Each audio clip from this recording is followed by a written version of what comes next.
Welcome back. And so our first conversation on the morning brief this morning centers on solid minerals development, lithium to be specific. And of course, yesterday, the Vanguard newspaper did set the tone for this conversation with its lead story focusing on the $92 billion rush leaving Nigerian investors behind. So why are Nigerian investors not rising to the occasion, knowing full well that Nigeria has a very huge deposit of global lithium minerals around the world?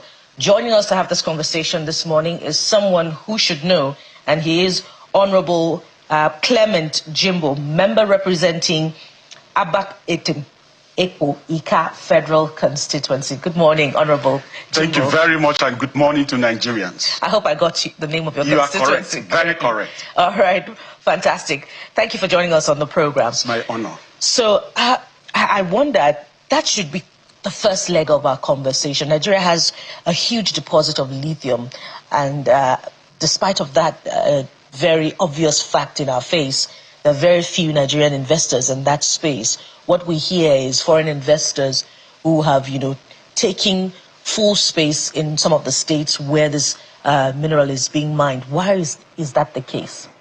Well, thank you very much for having me once again. It is rather very unfortunate.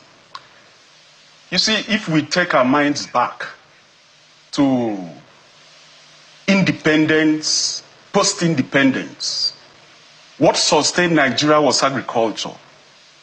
Then we invented into oil, and oil became, or is becoming like a malady, a cost to our nation instead of making tremendous progress. And because of that, we were totally oblivion on the solid mineral sector. Until, let me say now, that people's eyes are becoming wide open. Awareness is gradually gaining entrance into that space. A couple of months back, the president and commander-in-chief went to Nasarawa State and commissioned the largest lithium mining company in Nigeria. And before then, I, as a member of the parliament, when I was inaugurated on the 13th of June, had looked at this very sector critically. And I also observed and discovered that this is one sector that is highly unregulated. It is free entry, free exit. Nobody seems to care on what is happening in that sector. I said, this piece of solid mineral called lithium, what is its advantage? What can it be modeled out into? A little research I did ventured me into a component of the devices that we use almost everywhere in this country called battery, inserted in an handset. And I looked at what Bureau of Statistics said, that currently we are using over 200 million handsets in this country daily. That same statistical body equally says that we are driving over 12 million cars on our roads. Millions of devices that are battery operated in their numbers. And I equally ask myself, what is that ingredient that is used in the production or manufacture of battery? I discovered it was lithium. And it will equally amaze you to know that the lithium we have in Nigeria is rated the best globally, with 13% lithium content. You can't find that anywhere in the world. So I ask myself again, what is it that we are lacking in converting this solid mineral into finished good for our consumption and even export? It is technology. What we are lacking is technology. How can we get the technology? I said, okay, let us take our minds back. Before the advent of fiat money, paper money, what we were using was called trade by barter. If you have yam, I have beans, and you need my yam, we simply exchange.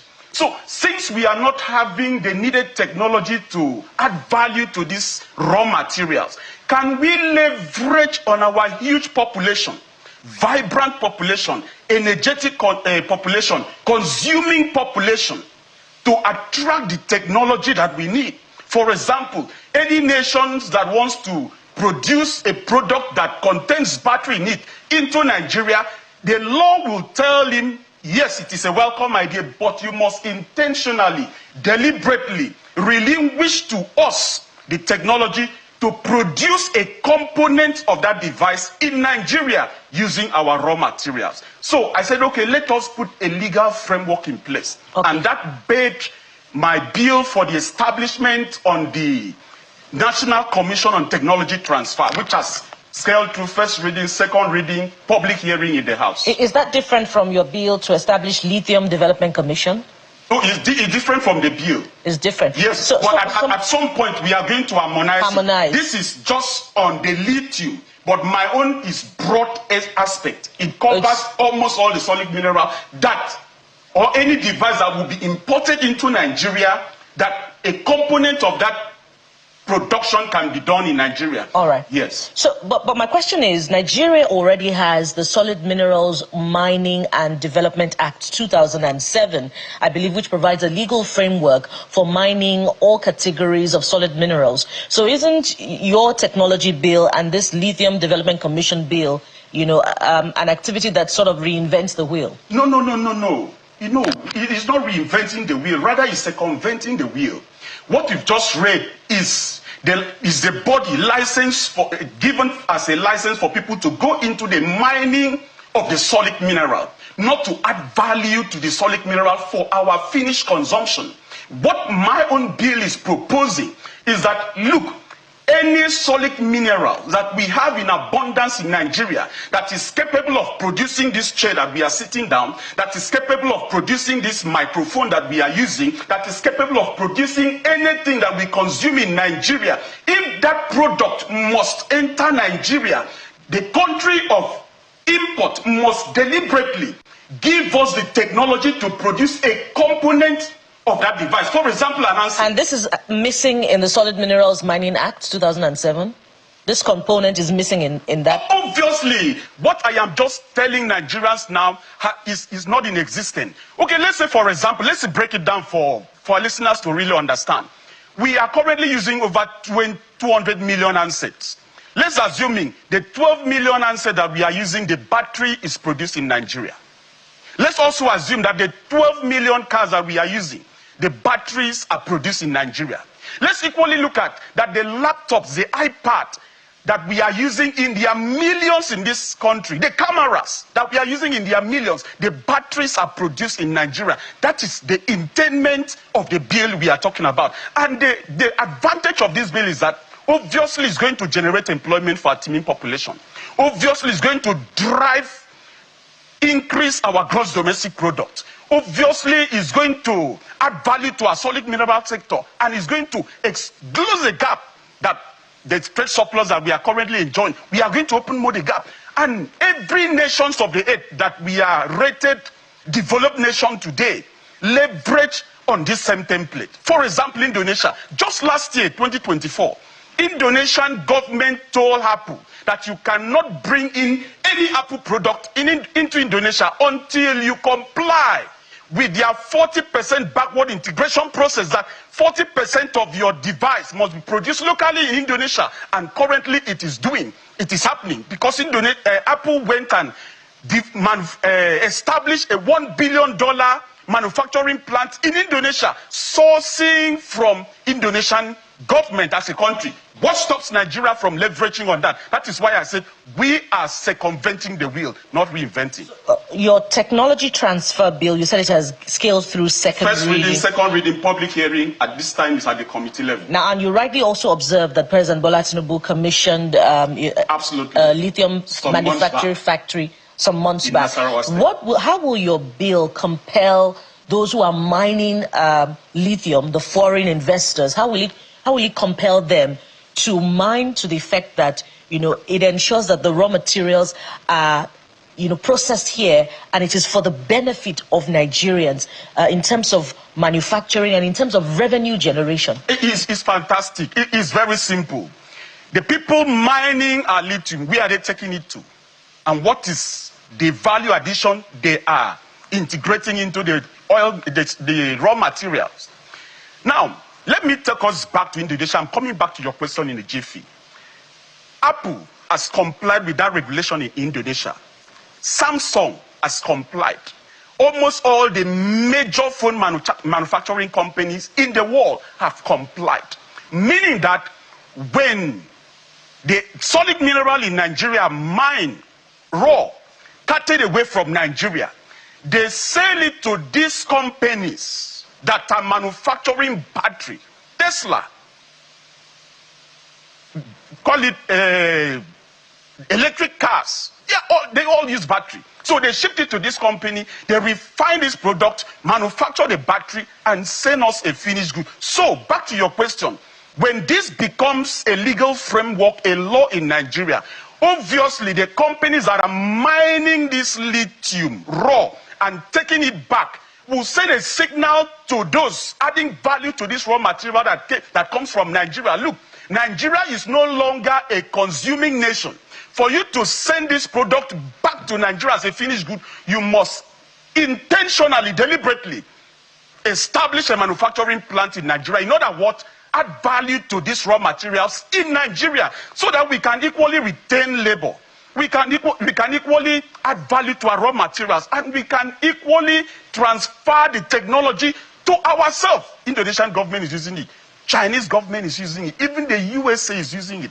So what stops Nigerians from equally leveraging on this template to develop our nation? That's an afterthought. I'm sure Kayode has more questions for you in that regard, or differently. Over to you, Kayode. Well, thank you, Bukola. I mean, it's beautiful to listen to this conversation. It's also very painful at the same time. It reminds us of what's happened and is happening with crude oil in Nigeria and some other deposits.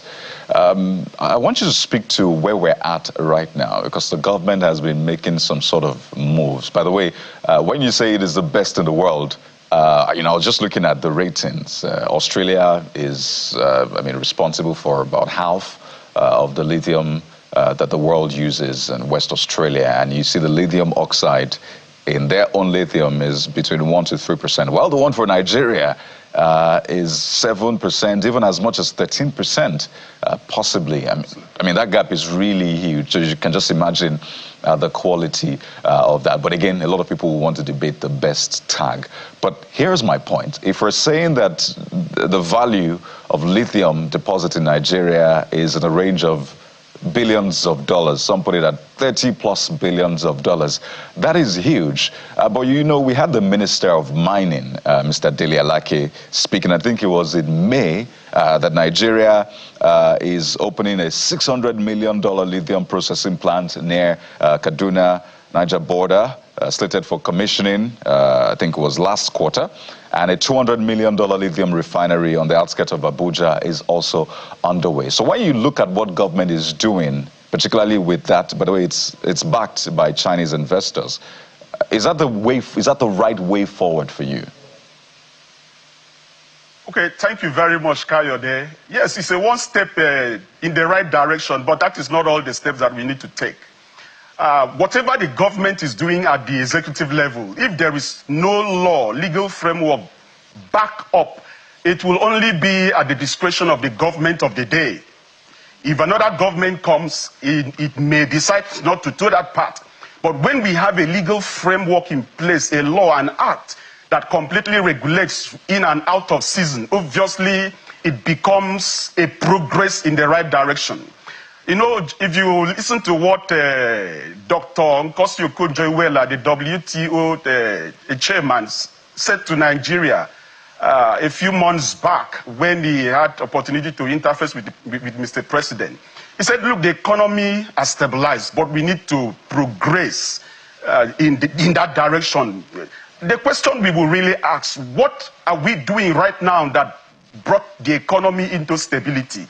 And if you take stock of what we have been doing, then you will know that we need to progress in that direction. Right now, the government of the day is doing so much to allow more miners to go into this industry to mine these solid minerals. But beyond that, we need to put a legal framework not just mining these raw materials and cutting them away to process it outside the shores of Nigeria. Nigeria should equally be a site where these raw materials are processed, values are added, our people are equally integrated in all the processes for us to equally know how do we turn a raw materials into a finished goods. That is what the intendment of my proposed bill is all about. So away from the encouragement of so many miners to get into this sector, the law must also be in place to also help the executive to see to it that it is a long-term effect. If you look at our oil and gas industry, we passed the Petroleum Industrial Act. When? That was 2021. Am I right?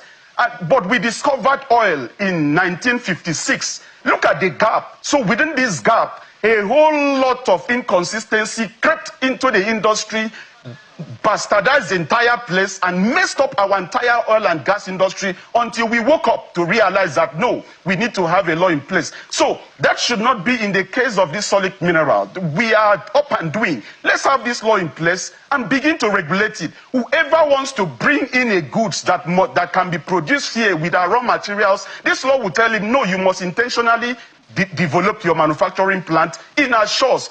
Otherwise, take your goods elsewhere. Because Nigeria has been rated among the Committee of Nations in West Africa with very active population and consumption population. We can leverage on that to attract all the technologies that we need in the world to develop our raw materials. All right, Honorable Jimbo, as we wind down now, we have, besides lithium, an abundance of other natural resources, and we could begin to list what should be the role, and this is constitutional, of the subnationals, you know, to also take advantage of the mineral resources within their domain, to mine them and gainfully employ the youths and transform, you know, economically and industrially. What are your thoughts on this?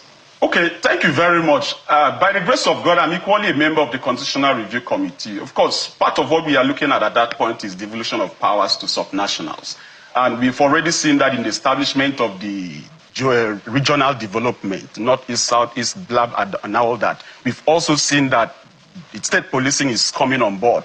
We've also seen that even in the Constitution, in the 9th Assembly, what was delisted from the exclusive legislative list was power, electricity generation, transmission, and distribution. It is now on concurrent list. Maybe part of what we should also be looking at is solid minerals should be delisted from the executive list and placed on concurrent so that subnationals can take full charge of this in order to power our nation and generate a lot of employment for our people. All right. It's very important that we finally been able to have this conversation, but it's an ongoing one. We must anchor at this point, and thank you very much. Honorable Clement Jibo is the member representing Abak Etim Ekpo Ika Federal Constituency at the House of Representatives. Thank you so much for your time. It's my honor. Thank you for having me. I'm grateful. When we return, we'll equally turn our lens on another important conversation. It's about allegations of certificate forgery concerning the Minister of Science and Technology. Stay with us for this one. We'll be right back.